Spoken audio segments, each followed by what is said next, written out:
Hello friends, नमस्कार। आज हम बात करेंगे वृद्धा शिक्षा योजना या नई तालीम के बारे में। आगे बढ़ने से पहले एक रिक्वेस्ट है, यदि आपने अभी तक मेरे चैनल को सब्सक्राइब नहीं किया है तो सब्सक्राइब कर दीजिए, जिससे कि मेरे आने वाले वीडियो आप तक पहुंच जाए। वृद्धा शिक्षा योजना भारत सरकार अधिनियम के 1935 भारत सरकार अधिनियम जो 1935 में आया था, उसने क्या किया था कि प्रांतों में जो डायरकी सिस्टम था उसको ख़त्म कर दिया था। और इसके बाद 1937 में प्रांतों में लोकप्रिय सरकारें बनने लगी। इसी के परिणाम स्वरूप भारत के बहुत से राज्यों में कांग्रेस की सरकारें बनी और महात्मा गांधी, जो कि उस समय भारतीय राजनीतिक परिदृश्य के एक बहुत बड़े नेता थे, मुख्य व्यक्ति थे, तो वह प्राथमिक शिक्षा में सुधार लाने के लिए प्रयासरत थे। वे चाहते थे कि शैक्षिक इमारत की नींव को मजबूत बनाया जाए। इसी लक्ष्य को ध्यान में रखते हुए एक योजना बनाई गई और वो थी वर्धा शिक्षा योजना या बुनियादी शिक्षा योजना, या इसको जाकिर हुसैन कमेटी की रिपोर्ट के नाम से भी जाना जाता है। तो वर्धा शिक्षा योजना, इसे जाकिर हुसैन कमेटी की रिपोर्ट 1938 के नाम से भी जाना जाता है और ये राष्ट्रीय स्तर पर प्रारंभिक शिक्षा के लिए प्रथम प्रयास था। इससे पहले के जो भी आयोग अंग्रेजी सरकार के द्वारा, ईस्ट इंडिया कंपनी के द्वारा लाए गए, वे या तो माध्यमिक शिक्षा से संबंधित थे या उच्च शिक्षा से, या फिर दोनों ही से, उच्च और माध्यमिक। लेकिन प्राथमिक शिक्षा पर इससे पहले ईस्ट इंडिया कंपनी ने कभी ध्यान नहीं दिया। तो गांधी जी ने 1937 में हरिजन में जो पत्रिका थी उसमें लिखा था कि शिक्षा से मेरा अभिप्राय व्यक्ति तथा बालक के सर्वांगीण विकास से उनका अर्थ था मस्तिष्क, शरीर और आत्मा का विकास। वे मानते थे कि साक्षरता स्वयं में शिक्षा नहीं है, इसलिए मैं बालक की शिक्षा का आरंभ हस्तकला से करना चाहता हूँ एवं उसे शिक्षा के आरंभ से ही उत्पादन के योग्य बनाना चाहता। तो इसी को देखते हुए वर्धा में एक सम्मेलन आयोजित किया गया। 22-23 अक्टूबर 1937 को महात्मा गांधी की अध्यक्षता में कार्यकर्ताओं का एक सम्मेलन आयोजित किया गया और उसमें शिक्षा के संबंध में निम्न प्रस्ताव पारित किए गए। अब देखिए, पहला क्या था? निःशुल्क और अनिवार्य शिक्षा। ये महात्मा गांधी की जो योजना है, वर्धा शिक्षा योजना, ये कहती है कि 7 वर्षों की निःशुल्क और अनिवार्य शिक्षा प्रदान की जाएगी। शिक्षण का माध्यम मातृभाषा होगा। पढ़ाई बच्चों को मातृभाषा में करवाई जाएगी। हाथों से किया गया उत्पादक कार्य, क्योंकि महात्मा गांधी जी का मुख्य जोर यही था कि बच्चे को जो है उत्पादकता से जोड़ा जाए। शिक्षा ऐसी हो जो कि उसे उत्पादन के योग्य बनाए। शिक्षकों का पारिश्रमिक। सम्मेलन में यह उम्मीद की गई थी कि शिक्षा पद्धति शिक्षकों के पारिश्रमिक के खर्च को धीरे धीरे पूरा करने में समर्थ होगी।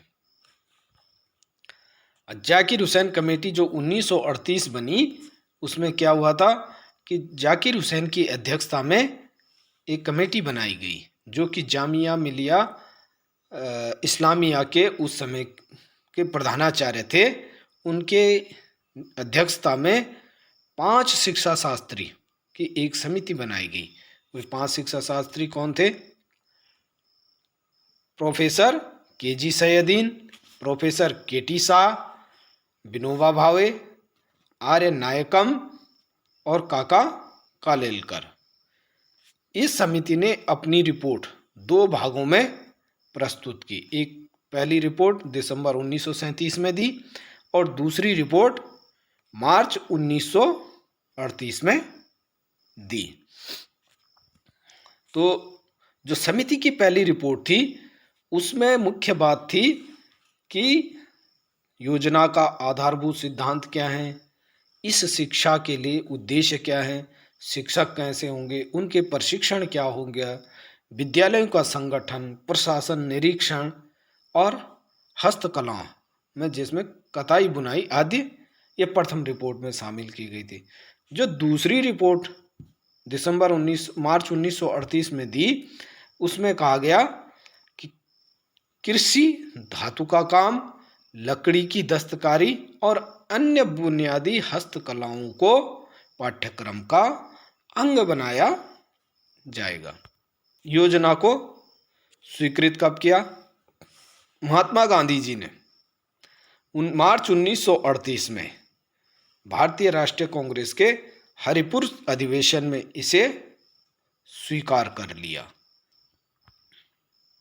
योजना को अपनाया जाना। अखिल भारतीय बोर्ड, जिसे हिंदुस्तानी तालीमी संघ के नाम से जाना जाता है, का निर्माण किया गया। इससे ये फायदा होता कि बुनियादी राष्ट्रीय शिक्षा के कार्यक्रम को एक संगठित विधि से बनाया जाता। बुनियादी शिक्षा योजना के उद्देश्य क्या थे?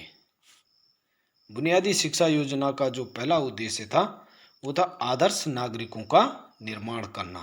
शिक्षा का उद्देश्य ऐसा होना चाहिए जो सामाजिक, राजनीतिक, आर्थिक और सांस्कृतिक रूप से बालक में आदर्श नागरिक के गुणों को विकसित करे। दूसरा, आर्थिक उद्देश्य। इस शिक्षा योजना का जो मुख्य उद्देश्य ये था वो था कि वो व्यावसायिक ज्ञान प्रदान करना। इसमें जो आर्थिक उद्देश्य थे वो दो रखे गए थे। एक तो छात्रों के द्वारा जो बनाई गई चीज़ें वो कम से कम ऐसी हो कि जो विद्यालय का खर्चा उठाने में सक्षम हो सके।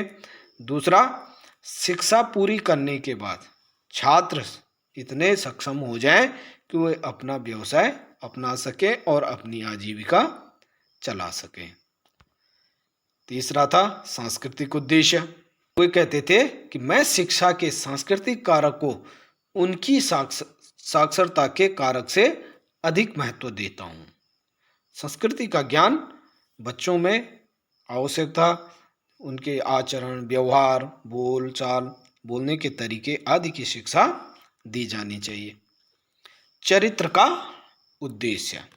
गांधी जी कहते थे चरित्र के बिना शिक्षा और पवित्रता के बिना चरित्र व्यर्थ है। व्यक्ति का पूर्ण विकास। वे जो है all round development of personality की बात करते थे। सर्वोदय। गांधी जी का जो सिद्धांत है वह सर्वोदय समाज के निर्माण की बात करता है। बुनियादी शिक्षा योजना या वर्धा शिक्षा योजना का उद्देश्य एक ऐसे समाज की स्थापना करना भी था जो वर्तमान समाज की बुराइयों और दोषों से मुक्त हो। बुनियादी शिक्षा योजना के आधारभूत तत्व। अब इसमें क्या क्या थे? पूरे जो शिक्षा योजना थी उसको निम्न प्रकार से बांटा गया। पहला है इसकी अवधि। बुनियादी शिक्षा योजना की जो अवधि थी वो 7 वर्ष की रखी गई थी। दूसरा, निःशुल्क और अनिवार्य शिक्षा। 7 वर्ष से 14 वर्ष के जो उम्र के बालक और बालिकाएं हैं उन्हें निःशुल्क और अनिवार्य शिक्षा प्रदान की जाए। शिक्षण का माध्यम। बुनियादी शिक्षा योजना या वर्धा शिक्षा योजना या जिसे नई तालीम के नाम से भी जानते हैं, यह जो है बच्चों को मातृभाषा में शिक्षण देने की बात करती है और अंग्रेजी का शिक्षण में कोई स्थान स्वीकार नहीं करती। बिल्कुल भी अंग्रेजी को स्वीकार नहीं करती है। शिक्षा के केंद्र के रूप में हस्तकला। पूरी शिक्षा को किसी उत्पादक हस्तकला के इर्द गिर्द केंद्रित होना चाहिए। हस्तकला का शिक्षण ये बात करती है। और आत्मनिर्भरता का तत्व। वर्धा शिक्षा योजना का सिद्धांत ही यही है कि कमाते हुए सीखें और सीखते हुए कमाएं। Learn while you earn and earn while you learn. Relation with life. जीवन से संबंधित शिक्षा ऐसी होनी चाहिए जो जीवन की समस्याओं को समझने और उन्हें सुलझाने में छात्रों की मदद कर सके। अहिंसा का पालन। वर्धा शिक्षा योजना ही अहिंसा पर आधारित है। ये महात्मा गांधी का मुख्य हथियार भी था। बुनियादी शिक्षा योजना का पाठ्यक्रम, बुनियादी हस्तकला। पहला जो है पाठ्यक्रम में रखने की बात की गई वो थी बुनियादी हस्तकला। इसमें कृषि, कताई बुनाई, बढ़ई का कार्य, फलों और सब्जियों की बागवानी, मत्स्य पालन, चमड़े का काम, कुम्हार का काम और इलाके के भौतिक वातावरण के अनुसार कोई भी अन्य हस्तकला को उसमें चुना जा सकता था कि उस इलाके में जो भी कार्य प्रमुखता से हो रहे हैं। दूसरा, मातृभाषा, शिक्षण का माध्यम मातृभाषा होगी। तीसरा था गणित, दैनिक जीवन के लिए गणित बहुत उपयोगी है। सामाजिक अध्ययन, सामान्य विज्ञान, चित्रकारी, संगीत, हिंदुस्तानी का मतलब है हिंदी। उस क्षेत्र में हिंदी की शिक्षा दी जाएगी। बोला जिस क्षेत्र में हिंदी मातृभाषा नहीं, जिस क्षेत्र में हिंदी मातृभाषा नहीं है वहाँ पर हिंदी की शिक्षा दी जाएगी। और हिंदुस्तानी या हिंदी नहीं बोलने वाले क्षेत्रों में जहाँ प्रांतीय भाषा मातृभाषा होगी, हिंदुस्तानी का अध्ययन या हिंदी का अध्ययन विद्यालय जीवन के 5वें और 6वें वर्ष के दौरान अनिवार्य होगा। इसके अतिरिक्त इसमें बालिकाओं के लिए गृह विज्ञान। ये बुनियादी शिक्षा योजना कहती है कि कक्षा 5 तक तो साथ साथ शिक्षा देनी है, को एजुकेशन होगा, और उसके बाद 6वीं कक्षा से बालिकाओं के लिए विकल्प होगा कि वे या तो हस्तकला अपना लें या फिर गृह विज्ञान की पढ़ाई कर सकते हैं। एक समय सारणी दी गई थी बुनियादी हस्तकला में। जो वर्धा शिक्षा योजना है उसमें जो समय सारणी दी गई थी वो पूरा एक दिन में 5.5 घंटे की पढ़ाई होगी, और उसमें सबसे अधिक जोर 3 घंटा 20 मिनट बुनियादी हस्तकला को दिया गया था। और ये आशा की गई थी कि वर्ष में 288 दिन बच्चों को पढ़ाया जाएगा। इस तरह से एक महीने में 24 दिन। अब आया अध्यापक।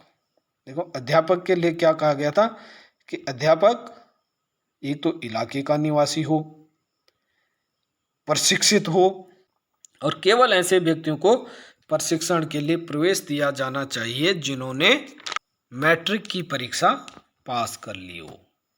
शिक्षण की विधियां, देखो मातृभाषा तो इसका मुख्य है, तो ये कहता है जो शिक्षण की विधियां हैं, मौखिक शिक्षण, पहली कक्षा में मातृभाषा में मौखिक शिक्षण दिया जाए, फिर पढ़ना और लिखना, आगे चलकर उसको पढ़ना लिखना सिखाया जाए।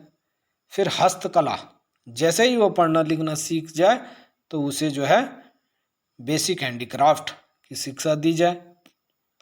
बुनियादी हस्तकला द्वारा शिक्षा, और 7 वर्षों की अवधि को पूरा करने के बाद बालक बोला इतना सक्षम हो जाए कि वह अपने भावी जीवन की समस्याओं को सफलतापूर्वक सुलझाने में समर्थ हों। अब इस योजना से जुड़े हुए कुछ विशेषण की हम बात कर लेते हैं। इस शिक्षा योजना को कहा गया था एक सनक, एक धुन थी बोला। इसमें कोई बढ़िया मनोवैज्ञानिक शिक्षण संबंधी आधार नहीं था।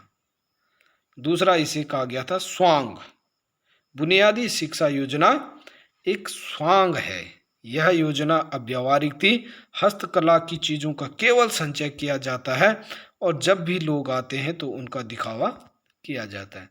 एक बोला धोखेबाजी भी, भुलावा। बुनियादी शिक्षा एक भुलावा है। हम थोड़ा जान लेते हैं कि बुनियादी शिक्षा योजना के गुण क्या थे।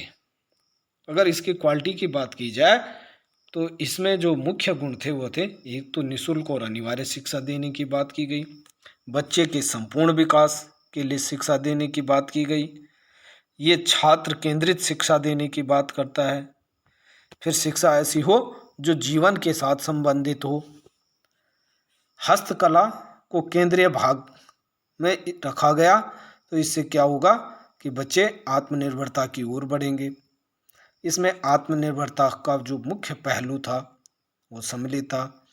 ज्ञान जो है संगठित था, इसमें भौतिक वातावरण, सामाजिक वातावरण, क्राफ्ट वर्क सबको इकट्ठा किया गया था। आदर्श नागरिक का निर्माण करना इसका उद्देश्य था। राष्ट्रवाद और धर्मनिरपेक्ष के आदर्श पर यह आगे बढ़ रही थी। इसके अतिरिक्त शिक्षण के माध्यम के रूप में मातृभाषा को रखा गया था। हिंदी की प्रगति पर जोर दिया गया था और देश की स्थितियों के साथ सामंजस्य को बिठाने वाली थी।